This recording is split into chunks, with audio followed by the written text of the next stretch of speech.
John McClain, Sports Radio 610, joins us now, NFL Hall of Fame columnist. And John, the Texans' first preseason action of the week, Tank Dell was the story. Do you see him cracking the starting lineup, or is it too early to say that? It's too early to say that, Paul. He was great at the University of Houston the last 2 years. Led the nation in touchdowns and yards last year, was second in catches. He's 5'8" and 165, but he is so quick and he's tough and he's physical. And they also had him return a punt, made a great catch for a touchdown.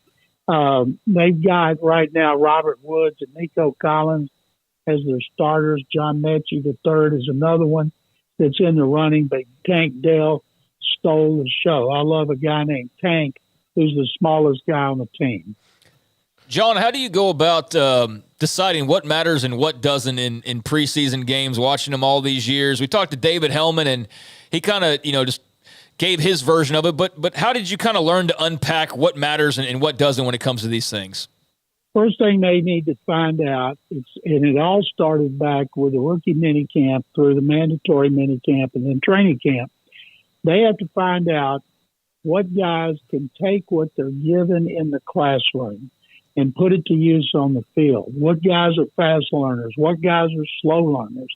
You can't treat them all the same way because it's impossible. When you got to deal with injuries, the Texans already have serious injuries at offensive tackle where two of their top three are out and trying to protect a rookie quarterback. And you want to see not only can they make the plays physically, but how many mental mistakes do they make? A lot of veterans still make mental mistakes, but when you have new players coming in with a new head coach, new offensive coordinator, new defensive coordinator, there's a lot of things you have to watch. Texans have a guy like left tackle Laramie Tunsil. He's their best player. He doesn't need to play in preseason. I think he will because they need him in there to help protect C.J. Stroud, who got terrible protection in the first preseason game at New England. So there's a lot of things to disseminate before they make that big cut down to 53, which means more than 1,000 people are going to be available after that cut down date. And personnel people are always on the lookout. And so it's about how the new guys coach, how the new guy, in this case, Bobby Slowick from the 49ers, calls plays for the first time in his career. There's so many things you have to watch and disseminate to try to figure out what's best for your team going into the first game. I was just going to ask you about the offensive line and C.J. Stroud. Does Laramie Tunsil almost have to play the preseason so they get a more reasonable gauge on where C.J. Stroud is? He didn't play in the first game, and the pressure came from the other side. And they signed a veteran named George Fant 2 weeks ago. Now he's a starter at right tackle because their regular starter, Tyus Howard, is out with a broken hand. They don't know if he'll be ready for the first game or not. And their third tackle the last 2 years with starting experience, Charlie Heck, he's physically unable to perform. And I'm guessing he'll start the season on that, which means he has to miss 5 games and needs a lot of work when he is activated off physically unable to perform. But everybody's got injuries. But we asked D'Amico Ryan, you need to try to put more starters in the line to help Stroud. And he said no. And one of the things he didn't say, this is something that I think, because Stroud, Bryce Young, Anthony Richardson, Will Levis, they all struggle, is they need to struggle. Those guys didn't have to struggle a lot in college. Bryce Young and C.J. Stroud just went up and down the field, scored touchdowns, throwing to great receivers. They need to get hit. They need to get forced out of the pocket. Everybody talks about C.J. Stroud. He took a 15-yard sack, should have thrown the ball away. Never had a prayer to stop and set up. And they talk about interception where he locked on a receiver.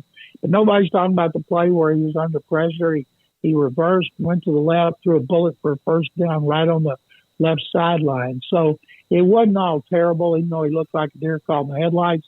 He's got 2 joint practices the next 2 days against the Dolphins, and then they got their next game on Saturday. So they want him to show progress. John, I got on Twitter the next day and was reading what people were saying about the Texans, and I feel like the national media is starting to catch on to Jalen Petrie a little bit, and that buzz of his year two is spreading around the league a little bit. It's amazing to me that the low grade, the Pro Football Focus, which is teams don't pay any attention to it, but the media does. And about how low they graded Petrie last year. He made a bunch of mistakes, but he worked, and it was bad angles and missing tackles. He missed more tackles last year than he missed in his whole career at Baylor. And then he started taking better angles and improved. Coaches love Petrie just like the coaches love Petrie at Baylor. He's not a question. The question is, can Derek Stingley Jr., third overall pick last year, one spot ahead of Sauce Gardner with the Jets, can Stingley stay healthy for the first time since his freshman year at LSU when he was the best corner in the country for a national championship team? And so I can't wait to watch Stingley try to cover Tyreek Hill in the joint practice tomorrow, because I'm going to write a column about it on SportsRadio610.com, because that's why he was brought here. They didn't play his style. They played zone. You don't use a third overall pick in the draft on a corner unless he's going to be a lockdown corner, and he's going to stick with the best receiver. But I think Petrie and Stingley are going to be a great tandem at safety and corner for quite a while. John, Zach Martin gets his new deal with the Cowboys after a camp holdout. And isn't it funny how things work in the preseason where you roll out all your backups, all of them are terrible, and you think, well, we better get our future Hall of Famer back in here? One thing I noticed about Zach Martin, and I've covered the NFL now 48 years since I left the Tribune Herald, and I believe that there were decades in which guards were an afterthought, centers were an afterthought. All the center had to be able to do is snip the ball. All the money and the attention went to tackles. And I'm thinking today, Zach Martin gets all that money, 8 Pro Bowls. He's a guard. Does he really do more for the Cowboys than Saquon Barkley does for the Giants or Josh Jacobs does for the Raiders, a guard? The answer is no. But when somebody comes up with analytics saying, here's proof that you don't need to draft a guard in the first round or pay him big money, they better get that big contract while they can. John, the Astros are 3.5 games behind behind the Rangers right now. I know that they're getting some pitchers back, trying to find that. How do you see this stretching out now here in the dog days of August? I think the Rangers are going to win the division. I watch every Astros game. I read every box score. The Rangers lost Heim and Young, and they were just as good without him. Max Scherzer, who has not pitched well in the playoffs the last 2 years for the Dodgers and the Mets, and he's great. He's great last night, allowed 1 hit. I think the Rangers hit too well and too consistently for the Astros to catch them. You know, what they're hoping is the Astros could pull even and then see if the Rangers' collars get a little tight, because they haven't been in this situation with so many young players, but I don't think it will. Bruce Bochy is a great manager, and I'm wondering if every team that had an opening didn't call him and say, hey, Boch, do you want to come out of retirement? And I'm assuming everybody that had an opening went after him. And, of course, the Rangers got him, and he's one of the all-time great. And it's showing. What I would love to see happen, Rangers win the division, Astros get the last wild card, which means they would play the Twins. Yeah, right now they would play the Rays, and see the Astros and the Rangers play to go to the World Series. Man.